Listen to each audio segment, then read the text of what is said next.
Oh, you took it live with me patting my head?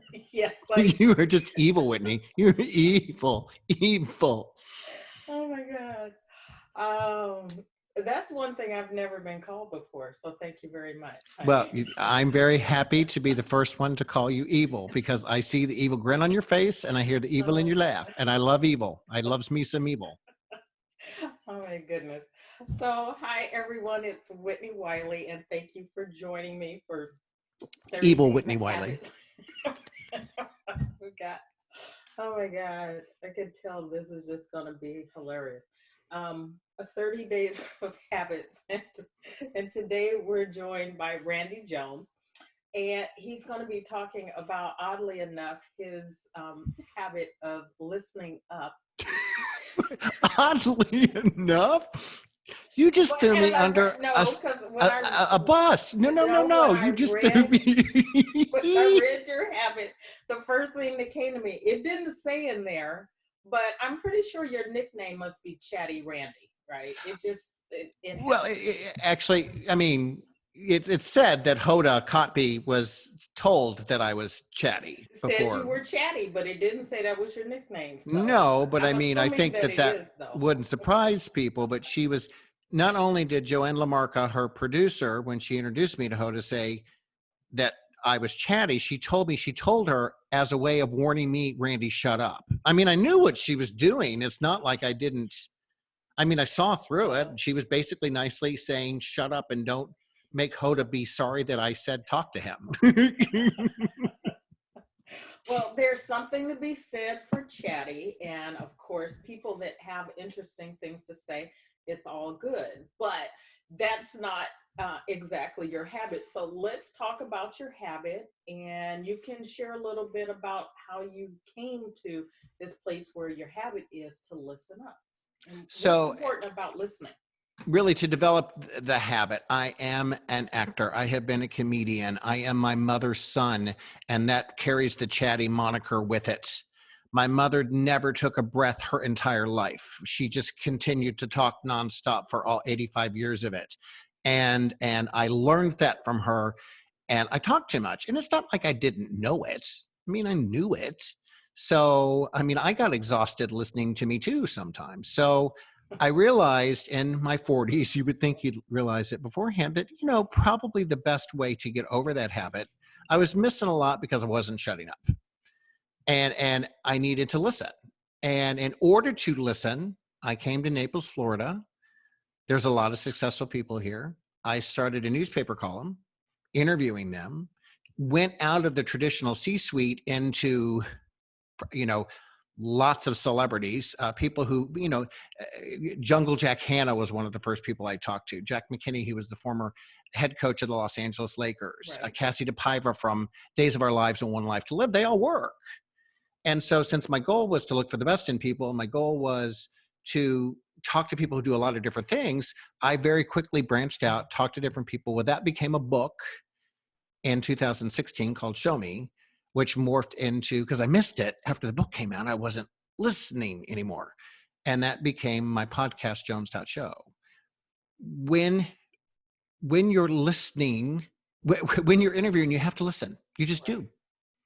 And so I put myself in a situation where I had to listen, and I made it more difficult on me. I put myself in a situation where I had to think, because it's one thing to have a conversation and hear somebody, but it's another thing to listen to them. Because if I didn't listen closely, I wouldn't have anything to write. True. I wouldn't have any perspective. I wouldn't have any vision. I wouldn't have any sort of interpretation of the person sitting in front of me. I use this example a lot.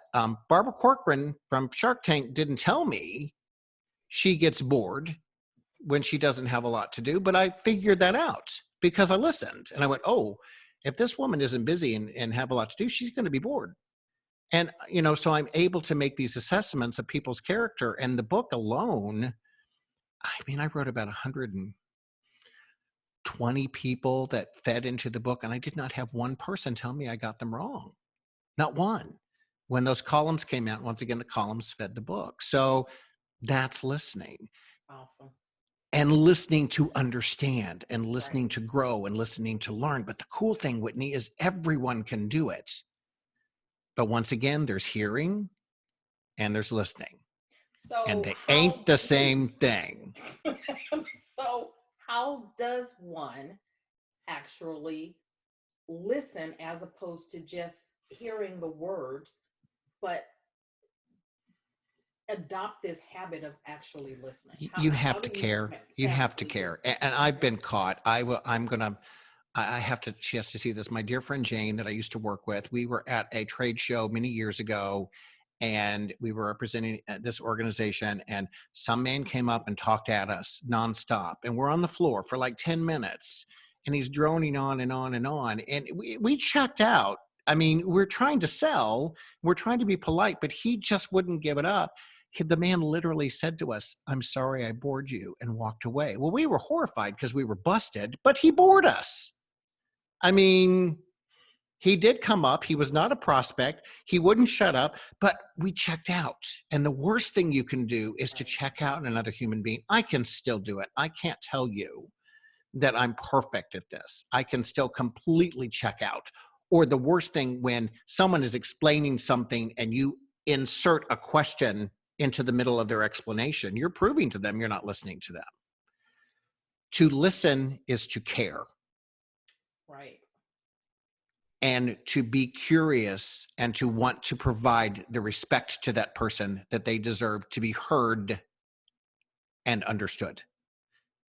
And we need that a lot now. There's not a whole lot of, in the political landscape, there ain't a whole lot of listening going on. Well, that's very true.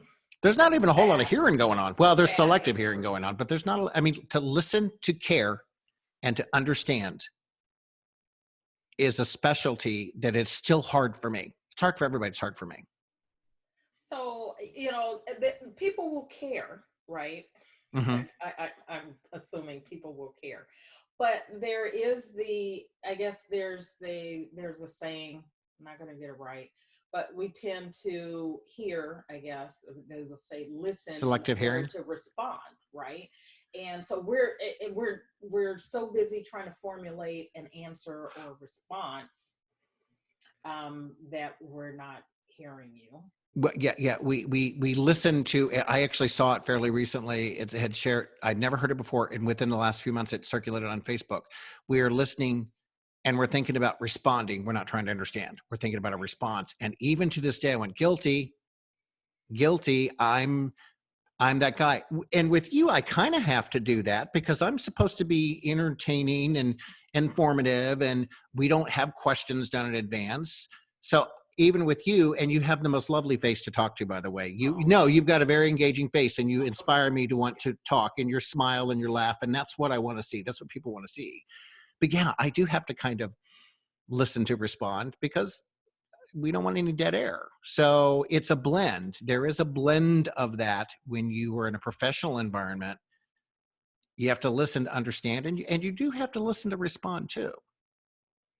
So that means there's a balance there, Hmm. and there's a mechanical piece of that, which is to figure out what that balance is. Hmm. Um, and this situation, of course, is a little different than maybe things that we have as part of our business and or our personal lives, because Hmm. I think about it in my personal life, where particularly as a married person, I think that marriage is created to be the biggest lesson bringer of your life, marriage and parenthood.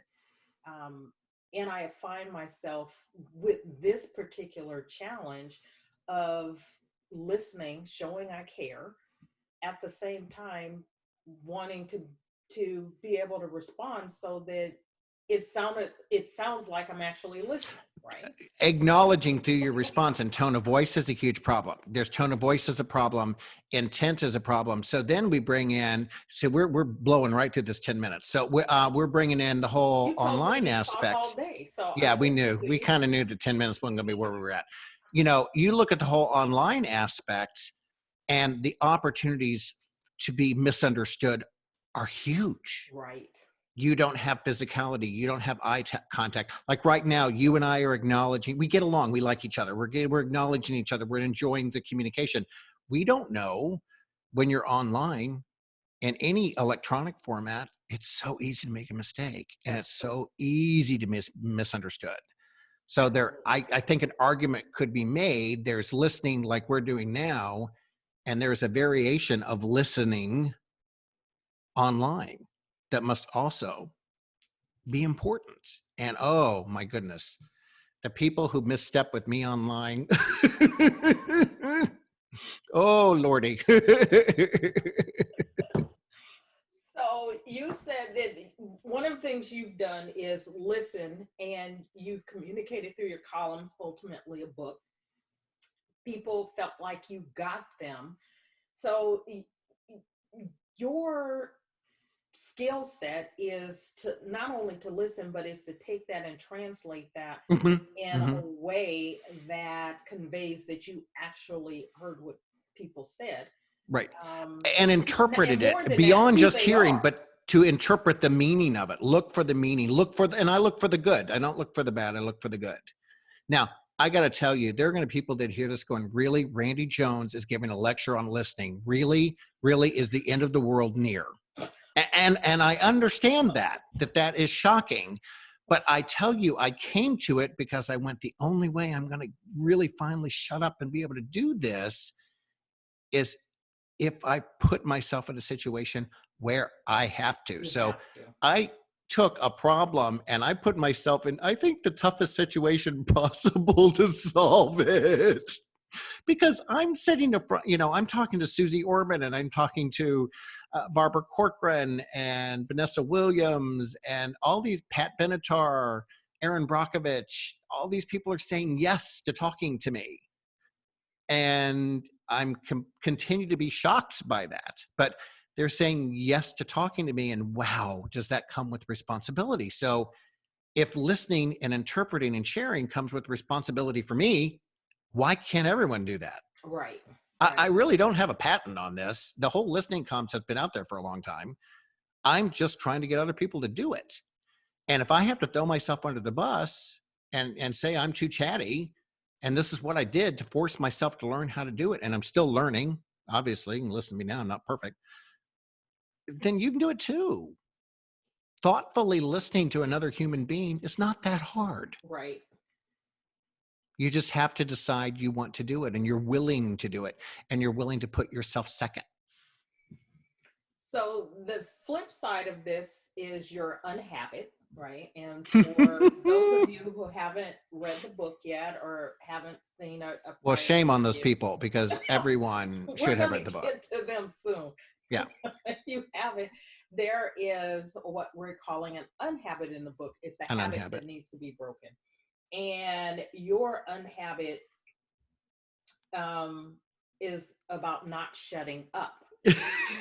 So here's how it happened. So we have the listening thing, and I wrote my habit. I knew what it was. I was trying to create the habit, get in a habit of listening.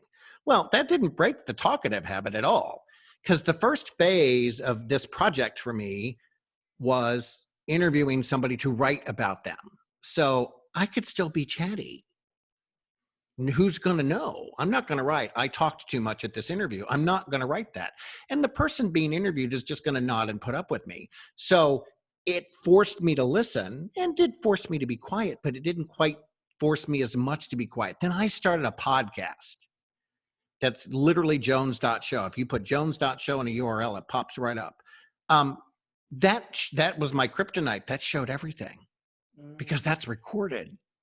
I was forced to hear myself. So I knew I had improved at listening, but wow, when I would go on a tangent, or I'm like kind of listening back every now and then going, Randy, could you have just given it a rest and let the person talk? So recording myself and hearing myself back kind of put that into better perspective, because just because I listened more didn't mean I shut up any better. Right.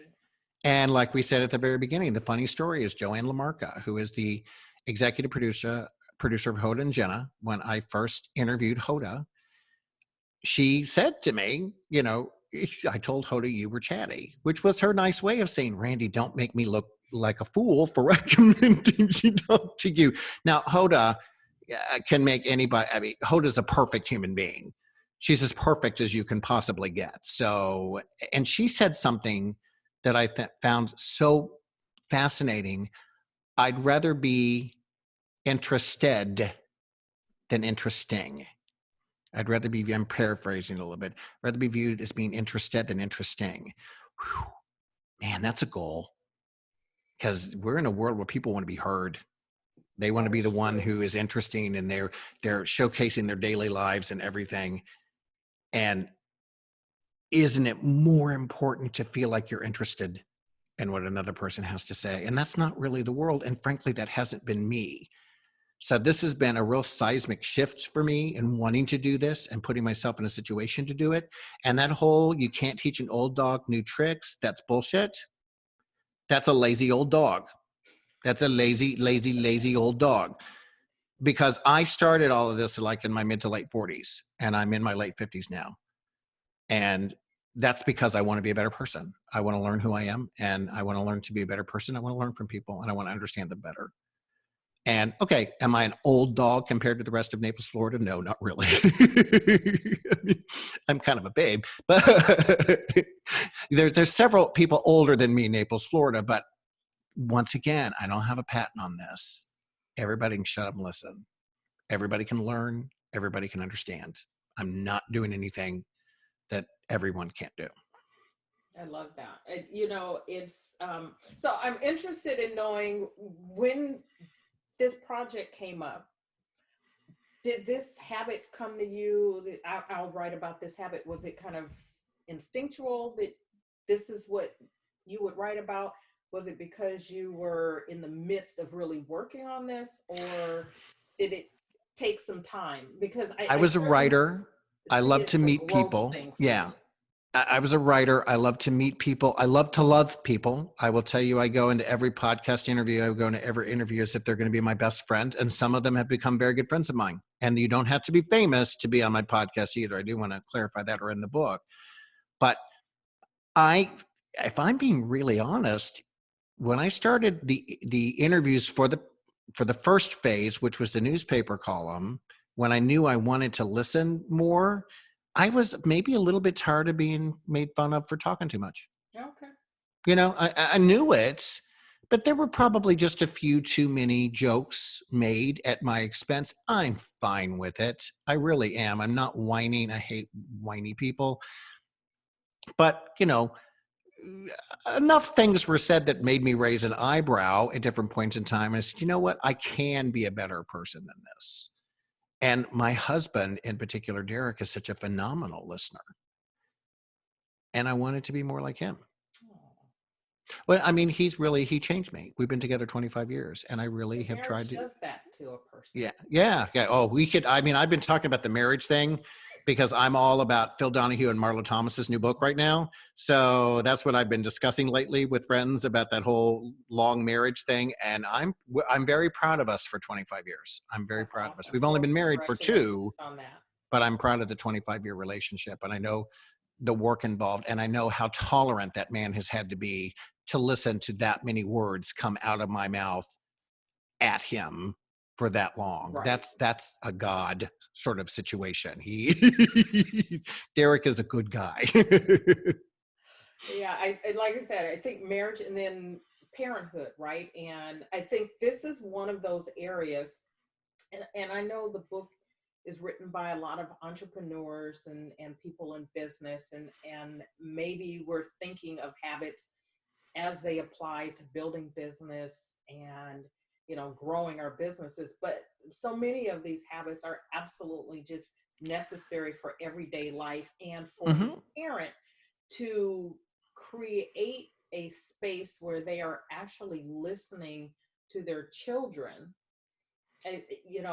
What you've said just resonates with me as someone who had an experience as a parent, a boy child in particular, who was not very responsive. And one day I just made a decision to, instead of talking at him, and instead of asking questions, just to hold the space. Mm-hmm. And just and the miracle of sound that came out of his mouth from that point on, I think, goes to the point that you mentioned. It's in your chapter in the book, and what you just mentioned about Hoda, which is to be more interested than interesting, right? And But just from to listening let to people you, know. I heard 3 words that I loved, loved, loved. This is what, if I were writing about you, miracle of sound that came out of his mouth. Yeah, but no, I listened and I heard that. I think that's a beautiful way to put it. I have to tell you, I mean, 2 things.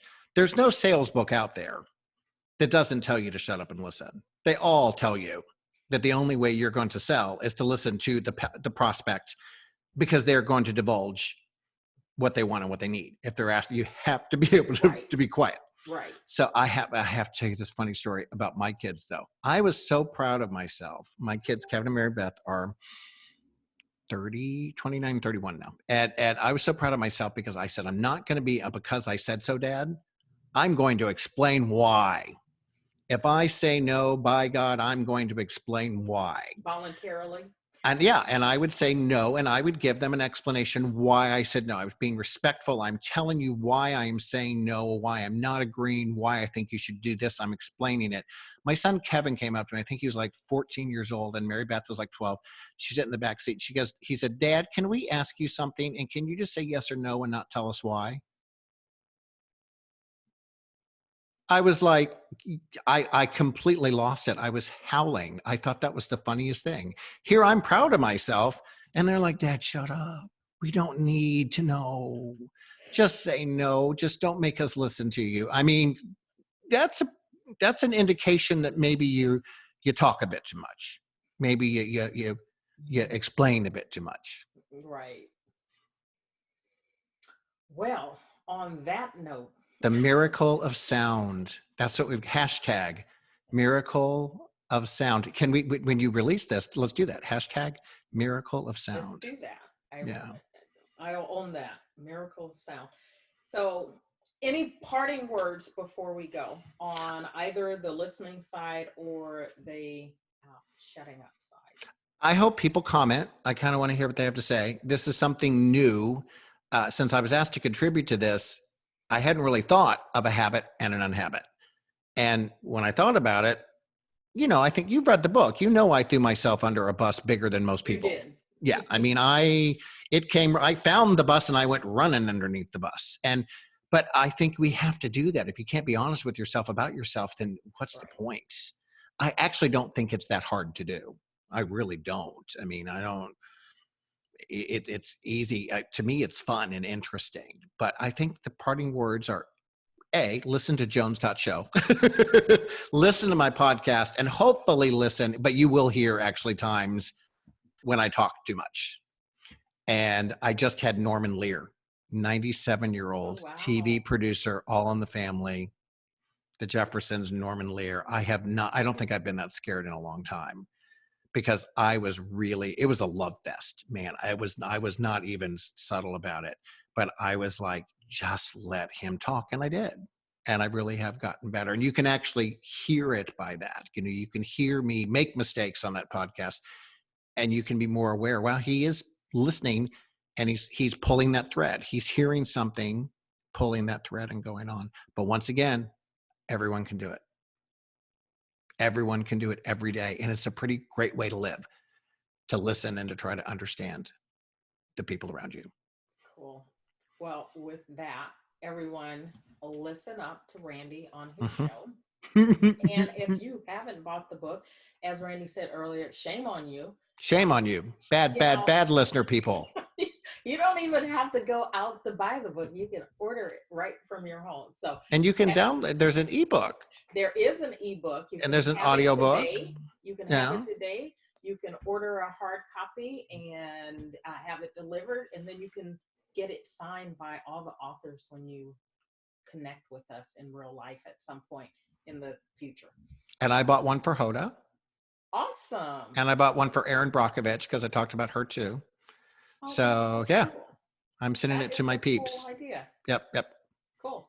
Great Maybe book, though. we'll Fascinating talk book. about it. Yeah. It's a wonderful book, and I'm learning a lot about myself and some habits that I need to be adopting. But isn't that fun? I mean, It that's what I'm is saying. fun. I think it's It is fun. fun. As soon as you get rid of the negativity and the fear and you just let it go and you absorb the fun of understanding you, it's pretty cool. It is. And It there are is. people thinking right now that man has learned nothing because he hardly took a breath for the last 20 minutes. And that's fine because you don't know how much I would have talked 3 years ago. Maybe I am much better than I used to be. So for those of you who think I still need to learn, I'm with you. I hear you. I Oh my support God. you. Shut up, Oh my Randy. God. Hashtag shut up, Randy. You're killing me. You're killing me. No, it's like you're being interviewed. You're supposed to talk. So it's all good. It's all good. I'm the one who's supposed to shut up today. So anyway, let the people go. Actually, you know what? You're just supposed to be you. You're supposed to be you, and you're supposed to listen and be engaged and have that beautiful face and that beautiful smile and that expression. If I've done any good today, it's because you're charming. Oh, Seriously. thank And you. you're engaging and you're somebody I can tell you're listening and you're somebody I want to talk to. Well, thank you. Yeah. We'll So, have to, we have not met in person, and I look forward to the opportunity, look forward to engaging with you more on and the listening to social each other. platforms. I will Mhm. absolutely listen to you. I will Listening be to each other. listening to each other. Well, let's do that, but I'm going to listen to your show, watch your show, and Okay. I'm going to check you out. So, and I invite Do everyone that. else to do the same.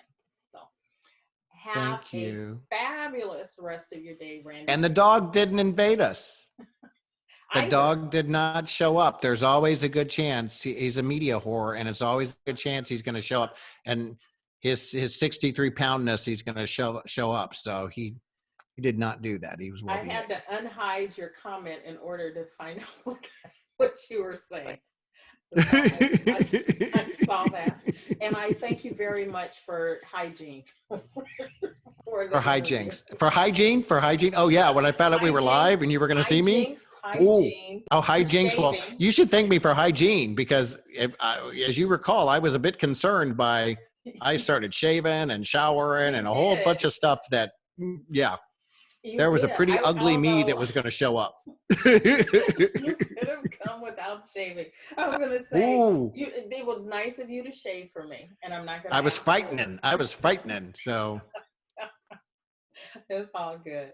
It was truly a pleasure. It truly a was. pleasure. And at this point, I'm just trying to make Whitney giggle. So we'll stop because everybody's like, yeah, he's just flirting at this point in time. So anyway, I'm thank you, my telling you, dear. I love it. Thank you very much. Have a great rest of your day, everyone.